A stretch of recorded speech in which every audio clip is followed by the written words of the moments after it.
ये बात सभी को सीखने जैसी है।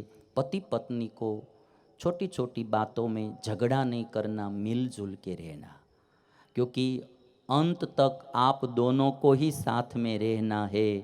पूरा परिवार कहीं न कहीं चला जाएगा, पति पत्नी को मरते दम तक साथ में रहना है। आप सब जो वेडिंग रिंग पहनते हैं ना, इस अंगुली में पहनते हैं। मैं आपको एक बात बताऊं, आपको प्रैक्टिकल करनी भी पड़ेगी। वेडिंग रिंग इस अंगुली में पहनते हैं।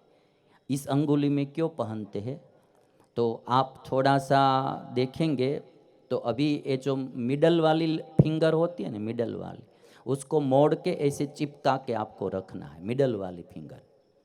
फिर अभी अभी आप इस तरह से देखेंगे ना, तो अभी आप साफ करते जाएंगे तो आपको पूरा पता चल जाएगा कि वेडिंग रिंग ये उस उंगली में क्यों पहना। इस तरह से ये मिडल वाली रिंग है, उसको मोड़ के इस तरह से चिपका देना। अभी सभी उंगलियों को साथ साथ में जोड़ देना है, ऐसे ऐसे।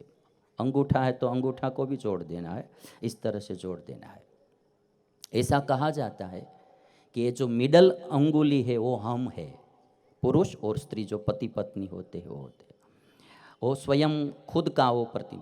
अंगूठा जो है वो माता पिता का प्रतीक है।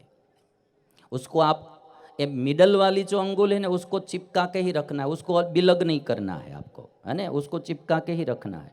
अभी आप अंगूठे को बिलग करेंगे तो वो हो सकेगा, देखिए आप, क्योंकि माता पिता है वो कभी न कभी कभी हमसे पहले भगवान के धाम में चले जाएंगे, या हम कहीं ना कहीं धंधा बिजनेस के लिए चले जाएंगे, तो माता पिता हमसे अलग हो सकते हैं, है ना।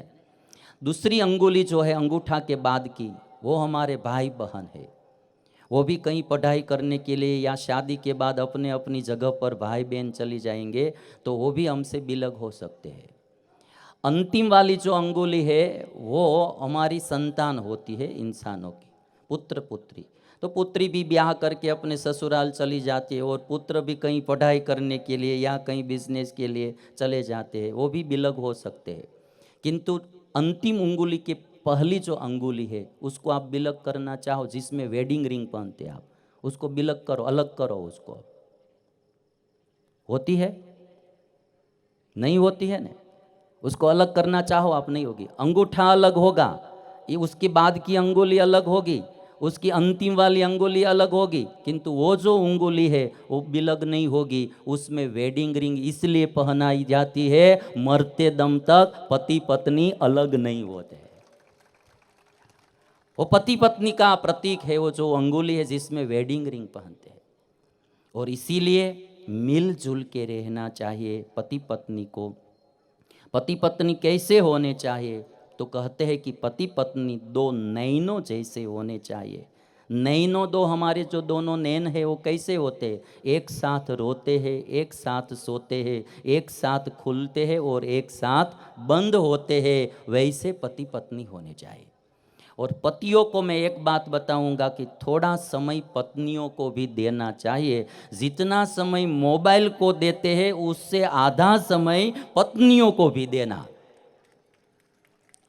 आप पूरे दिन बाहर ही होते हैं, जब घर पे आते हैं तो भी मोबाइल लेके बैठ जाते हैं, तो उसके साथ बात नहीं करते। कभी उसको कभी कहीं खाने के लिए भी ले जाना चाहिए, कभी कोई तीर्थ यात्रा कराने के लिए ले जाना चाहिए। घर पे आते हैं तो थोड़ी देर उनके साथ बातचीत करनी चाहिए। भगवान श्री कृष्ण को 16,108 पटरानियाँ थी, सभी को भगवान समय दे पाते थे, तो आप एक को नहीं दे पाएंगे? 16,108 के साथ भगवान वो एकदम आनंद से रहते थे। एक दिन नारद जी को उत्सुकता हो गई कि इतना सारा कैसे चलता होगा। नारद जी आए, एक महल में गए तो भगवान श्री कृष्ण रुक्मिणी के साथ भगवान की पूजा कर रहे थे। एक महल में गए तो भगवान श्री कृष्ण जाम्बवती के साथ माता पिता की सेवा कर रहे थे। एक महल में गए तो सत्यभामा के साथ ब्राह्मणों को दान दे रहे थे। 25 महल की मुलाकात ली, विजिट किया नारद जी ने। फिर नारद जी ने सोचा कि एवरीथिंग इज ओके, चले गए वापस। पति पत्नी को थोड़ा समय, पतियों को अपनी पत्नियों को थोड़ा समय देना चाहिए। एक कविता मैं आपको छोटी सी सुनाऊं। कोई पत्नी ने कहा है कि नहीं कहती हूं आपसे कि हार लेकर आओ, पति से कहती है, नहीं कहती हूँ आपसे कि हार लेकर आओ, पर जब आते हो एक मुस्कान साथ लाया करो। अब जब धंधे बिजनेस से आते हैं तो मैं ये नहीं कहती हूँ कि मेरे लिए आप हार लेकर आओ, किंतु जब आते हो तो उदास मुंह लेकर ही आ जाते हो, कुछ बोलते नहीं, कुछ बात करते नहीं, कम से कम एक मुस्कान साथ में लाया करो।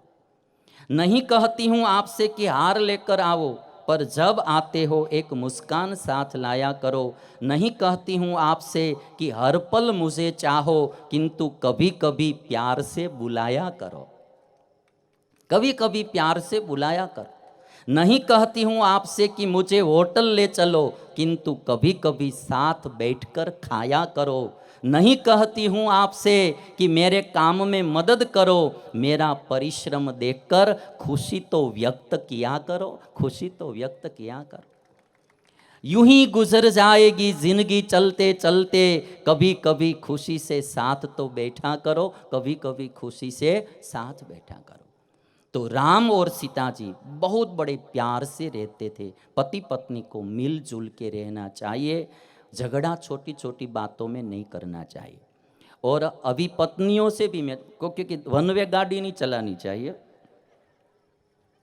पत्नियों से भी। आजकल क्या होता है कि पत्नियां भी पति को डांटती ही रहती है, डांटती रहती। हमारा था एक गुजराती भाई बम्बई जा रहा था, तो उसकी पत्नी ने कहा कि आप अभी शहर में जा रहे, बम्बई बड़ा शहर है, ध्यान रखना कोई आपको धोखा न दे दे, आपको बहुत ध्यान रखना। तो पति ने कहा, सबसे पहले धोखा तो तुम्हारे पिता ने दिया है मुझे, अब और कौन देने वाला है।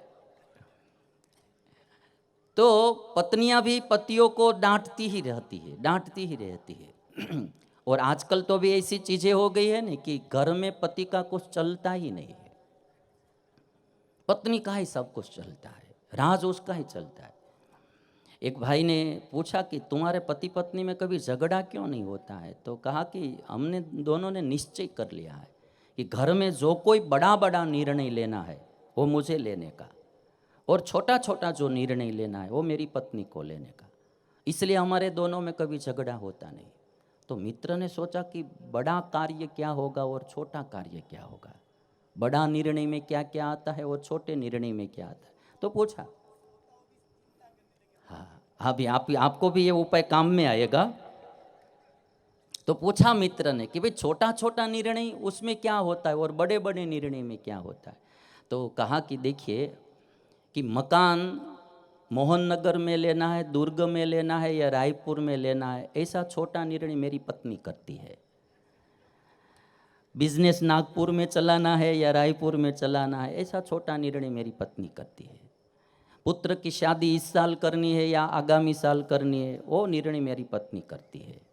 फ्रीज लेना है या नहीं लेना है, वो निर्णय छोटा छोटा वो मेरी पत्नी करती है।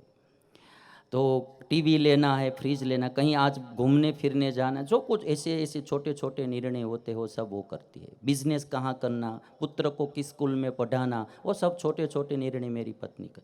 तो उसको लगा कि ये सब छोटे निर्णय में आते तो बड़े निर्णय में होगा क्या।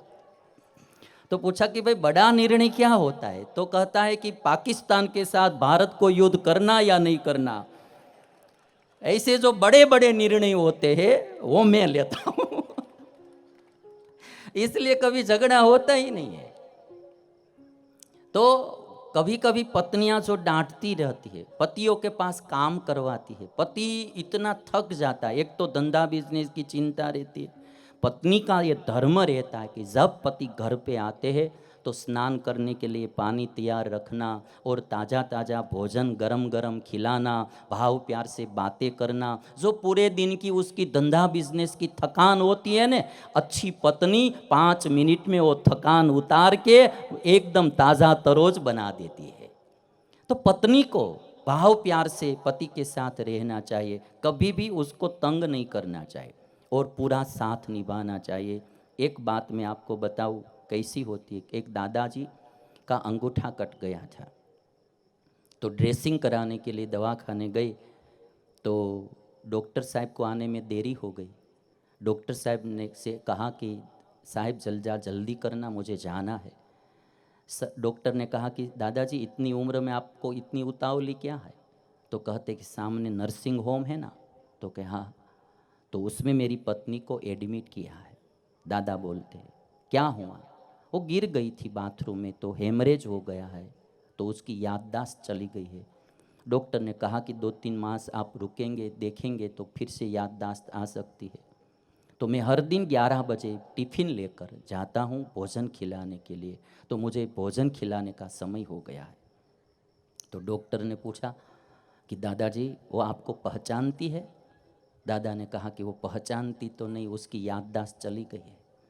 तो फिर आपके बदले में कोई दूसरा भोजन करा के आ जाए तो भी नहीं चलता? तो दादा ने कहा कि साहेब वो मुझे नहीं पहचानती है, किंतु मैं तो उसको पहचानता हूँ ना कि वो मेरी पत्नी है। ये दिल वालों की बात होती है भाई। कल मैं ये दिल वालों की बात सब सुनाऊंगा आपको, कल, आज तो टाइम हो गया है। दिल वाले की बात ही कुछ बिलग होती है। पति पत्नी को ऐसे रहना चाहिए।